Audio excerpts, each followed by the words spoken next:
We've all been there. You tell yourself you'll start working out tomorrow. Tomorrow becomes next week.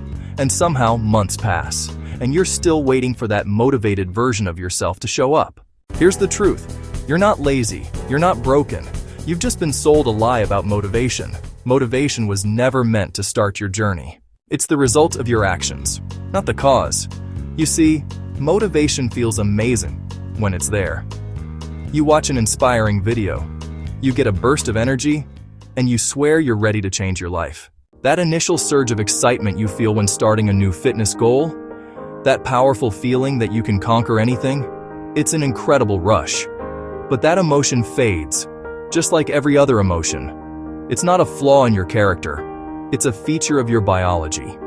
You see, we've been taught to believe that some people are just born motivated. But the truth is, motivation is a chemical reaction, not a permanent personality trait.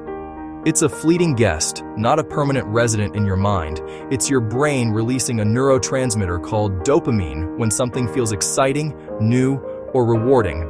That first successful workout, the thrill of a new personal best, that's dopamine giving you a pat on the back. But the moment it becomes routine or difficult, the novelty wears off, and that dopamine fades. Your brain stops handing out those rewards so easily. This is the critical point where most people give up, mistaking a chemical dip for a personal failure. And that's when most people quit. Not because they're weak, but because they relied on a feeling instead of a system. Let's break it down. It's that all too familiar feeling. The alarm goes off, and the very first thought that drifts into your mind is, "Not today." When you wake up and have absolutely zero desire to work out, it's not just laziness. Your brain is actually trying to protect you. This isn't a flaw in your character, it's a feature of your biology, a deeply ingrained instinct that has been fine-tuned over millions of years of evolution. You see, your brain is fundamentally wired to avoid discomfort and, most importantly, to save energy. It's a survival mechanism. For our ancestors, conserving calories was a matter of life and death. Every ounce of energy was precious, saved for hunting, gathering, or escaping a predator. A voluntary, strenuous workout? That would have been evolutionary madness. So that quiet voice in your head is just your ancient brain doing its job. It says, "Stay comfortable. The bed is warm. The world outside is hard. You don't need this right now. Save your strength for a real emergency." It whispers every excuse in the book to keep you safe and still. But here's the paradox.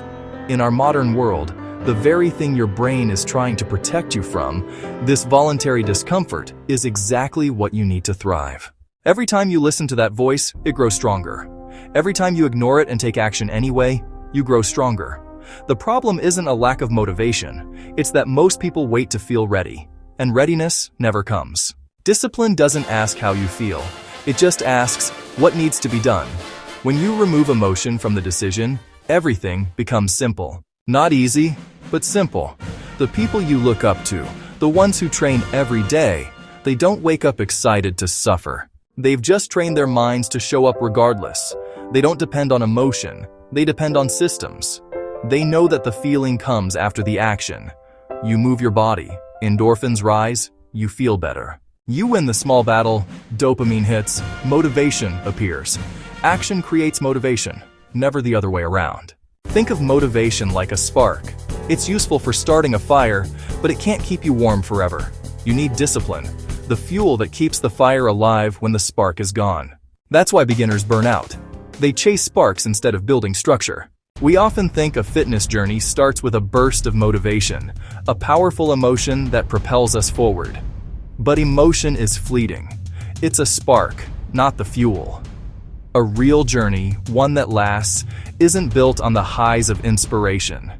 It's forged in the quiet consistency of repetition, day in and day out. It's built in the unglamorous, quiet moments. The early mornings when the world is still dark. The evenings when you're tired from a long day.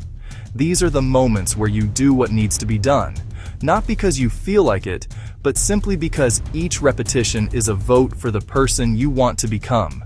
You are literally building a new identity, one rep at a time.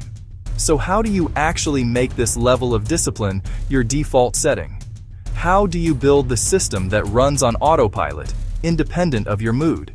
You start small, ridiculously small, so small that it feels almost pointless. 1 push-up, a 5-minute walk, 1 page of a book. The goal isn't to exhaust yourself, it's to eliminate any and all friction. Make the action so easy that it's harder to say no than it is to just do it. Don't promise yourself an hour workout every day. Start with 10 push-ups or a 5-minute walk. The brain loves completion, so when you finish a small task, it rewards you. That chemical reward builds momentum. Over time, those small wins compound. You're no longer chasing motivation. You're building identity. You stop saying, "I need to work out." You start saying, "I'm the kind of person who trains." And that identity, not a YouTube video, not a quote, is what keeps you consistent. You don't rise to your level of motivation. You fall to the level of your habits. That's why structure beats emotion every time. Make a list. Set a time. Show up no matter how you feel. Your brain will scream for comfort, and that's your cue. The resistance means you're about to grow. Remember, every rep you do when you don't feel like it is worth double. Because it's not building your body, it's building your mind. Here's the uncomfortable truth. You will never always feel like working out. But you don't have to. Success doesn't care about your mood. Your goals don't care about your feelings. They only respond to action. Motivation fades, but consistency compounds. The next time you feel unmotivated, stop waiting for the perfect moment. Start moving, even if it's slow, even if it's messy. Because the second you start, your brain begins to shift. You're not fighting yourself anymore. You're proving to yourself that you're in control. And that feeling, the one that comes after you do it anyway, that's real motivation. So stop chasing motivation. Start creating it. Every time you show up when it's hard, you're rewriting your story. You're becoming someone unstoppable, someone who doesn't need to feel ready to move forward. That's the truth about motivation. You don't find it, you earn it.